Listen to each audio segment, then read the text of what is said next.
ბატონო მურმან, ბატონო პატა არ მინდა რომ ის შეკითხვები რომელიც დაისვა პირდაპირ ეთერში დარჩეს პასუხის გარეშე.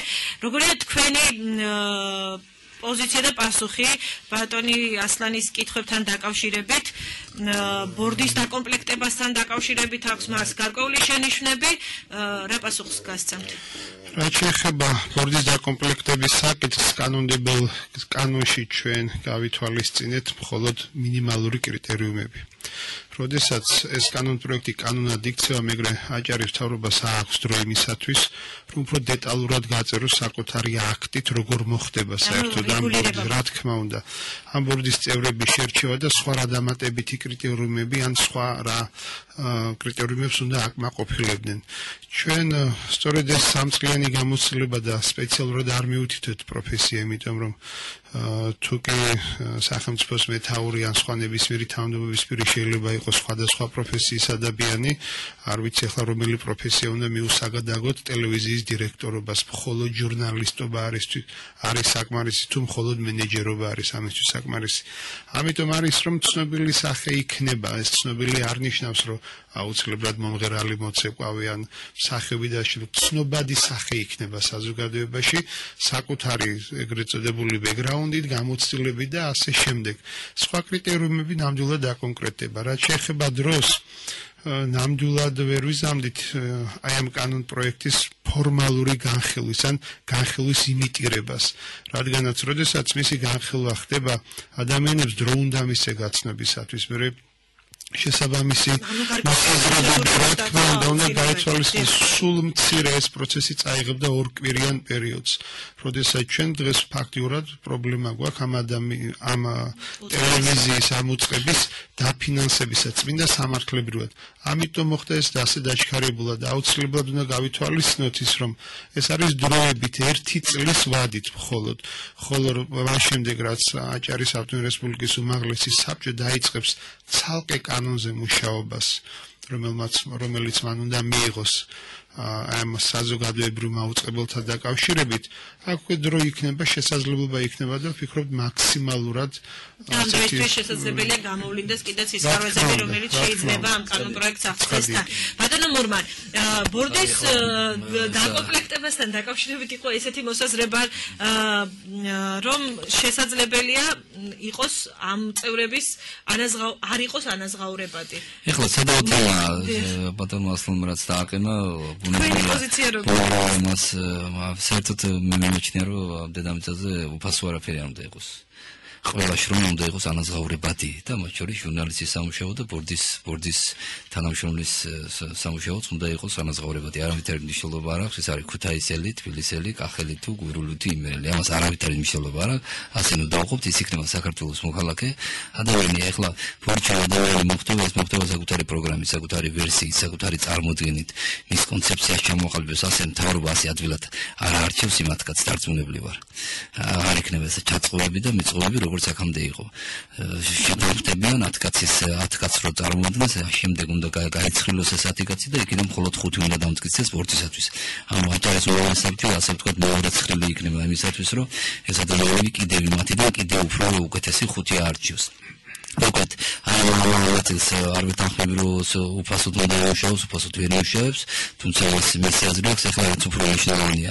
ესე ბატონოს ამბობს რომ ჩვენ ვერ მოასწარეთ ამ პროექტის განხილვა, რომ 3 დღეში დაიწერა. უნდა გითხრათ რომ 3 დღეში არ დაწერა, ამაზე ლაპარაკი მიდის ბოლო 25 წლის განმავლობაში.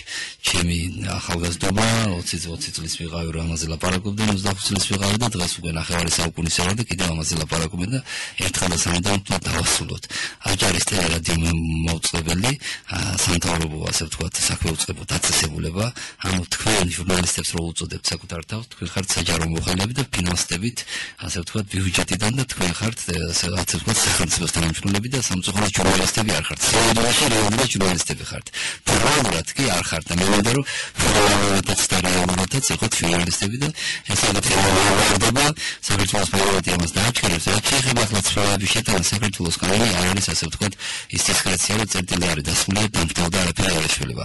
განაცვლების შეტანა, ინიციატივა კიდევ ხდება, აჭარის უმაღლესი საბჭო კიდევ არსებობს, ინიციატივები ადგილებიდან კიდევ იქნება, საქართველოს პარლამენტი კიდევ არსებობს, შეიძლება ცვლილების შეტანა, დაავადებების შეტანა, შევცვლით, არ არის რთული პრობლემა. პროცესში რამდენი აქტიურად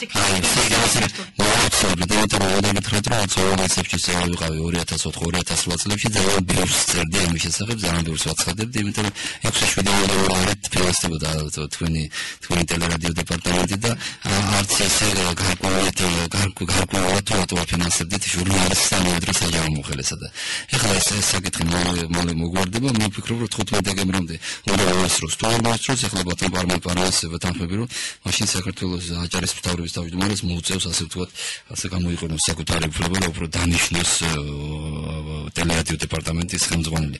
თუმცა პროცესი არ უნდა შეწყდეს და ჩვენ ვიდეთ რომ საბოლოოდ ამ კანონ პროექტმა კანონის სახე მიიღოს. და ბატონო რამას, როგორი უნდა იყოს აჭარის ტელევიზია და რადიო?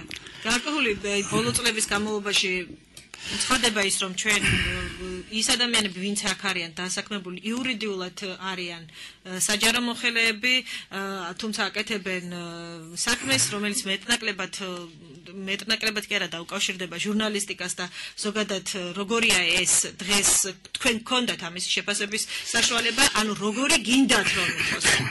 მე პირველ რიგში მოგახსენებთ მე რა იყოს ხელმძღვანელი. თუ შეიძლება ამით დავიწყებ, იმიტომ რომ გავავალე ბატონი მომავალის და ბატონი პარველის აზრს, უნდა იყოს საჩვენო ჟურნალისტი და დროს თუ კარგი მენეჯერიც იქნება ძალიან კარგია, თუ ეს ერთმანეთს შექმნება გასულობულად ძალიან კარგია, მაგრამ პირველ რიგში ჟურნალისტი უნდა იყოს, რომელსაც აქვს გამოცდილება ჟურნალისტიკაში, ამავე დროს იგივე ტელევიზიაში, რადიოში, პრესაში, ეს ძალიან მნიშვნელოვანია. აქედან მოდის სწორედ როგორ იყოს ჩვენი საზოგადოებრივი მაუწყებელი. მასზე იქნება დამოკიდებული. პირველ რიგში მე მაინც ვიმეჩნია, რომ საზოგადოებრივი მაუწყებლის თემატიკა უნდა იყოს პროფესიონალიზება, ის უნდა თუ ძალიან ხოლმე თქვენი ორგანიზაცია უნდა ითვალისწინებდეს ქვეყნის ისტორიას, ტრადიციებს, ადამიანების პატრიოტულად აღზრდას, სამშობლოს სიყვარულს, ერისადმი პატივისცემას, ყველაფერი ეს ამ თემატიკაში უნდა შედიოდეს და რა თქმა უნდა, მომდევნო საკითხები, რომელიც ყოველდღიური საჭიროა საკითხებია, ინფორმაციები თავისთავად უნდა იყოს მდიდარი და ადამიანებს უნდა ჰქონდეთ რეალური ობიექტური სურათი თუ რა ხდება დღეს ჩვენს რეგიონში და საერთოდ ჩვენს ქვეყანაში. მე დაწუნებული ვარ, რომ სხვადასხვა დღემდე დიდი პრეტენზია მე როგორც ტელემაყურებელს რადიომსმენელს არ მქონია, მაგრამ ძალიან სამავლით უსმენდი მაგალითად საქართველოს პირველ არხს, ხაზის რადიოს ეძახიან, იმიტომ რომ თემატიკა იმდენად მრავალფეროვანია, რომ თორეალს არ გზავს, თემატიკა შეგიძლია უსმენო მას. ეს არის ძველი ამბების გახსენება, ძველი ადამიანების დაფასება, მათი ბიოგრაფიები, თეატრალური სცენები, ამბა გამოსვლები, საბედა პიროვნებების, იგივე აკაკის, განახლების ასე შემდეგ, ასე რომ ეს არის ძალიან მიმართულებით. სხვადასხვა ადამიანს არ მომბეზდება მისი მოსმენა, თანაც არის ორფრები ადამიანების მსმენელებისგან ღებულობენ დაკვეთას, მაშინ იქვე იძლევიან პასუხებს და ეს არის ძალიან კარგი. ამიტომ ეს ჩვენ კიდეც უნდა გადმოვიღოთ და პირიქით კიდევ უფრო უკეთესი უნდა გქონდეს ჩვენ აჭარის საზოგადოებრივ მაუწყებელს ამისი გამოსალებაც აქვს და კადრებიც ყავს და მე დარწმუნებული ვარ, რომ ისევ ჩვენი კადრებიდან თუ იქნება შერჩეული ხელმძღვანელობა ძალიან კარგი იქნება. და ბატონო მურმან, ბატონო პატარ, შემიძლია არ კითხოთ სოციალურ ქსელებში გავრცელებული ინფორმაციების შესახებ. დღეს ძალიან დიდი ინტერესი არის თუ ვინ იქნება რეგიონის თუნდაც აი დროებით ხელმძღვანელი, თქვენ ახსენეთ ბატონო პატა, უბრალოდ ისაუბრეთ იმის შესახებ, რომ ჯერ თქვენთვის არ არის ცნობილი, თუმცა სოციალურ ქსელებში რამდენიმე კანდიდატი სახელდება. აი თქვენ თუ გყავთ მათ შორის ფავორიტი, ვისაც დაუჭერდით მხარს და ზოგადად იხელმძღვანელებთ თუ არა მომავალში ამ ქსელის საშუალებით გავრცელებული ინფორმაციით? სოციალურ ქსელებს ერთ-ერთი მე არ ვიტყოდი გადამწყვეტი, მაგრამ მნიშვნელობა აქვს საერთოდ კადრების შერჩევის დროს, იმიტომ რომ საზოგადოებრივი აზრის გათვალისწინება ყველას მოუწევს, მათ შორის მოუწევს მთავრობასა და მით უმეტეს მთავრობის თავმჯდომარეს.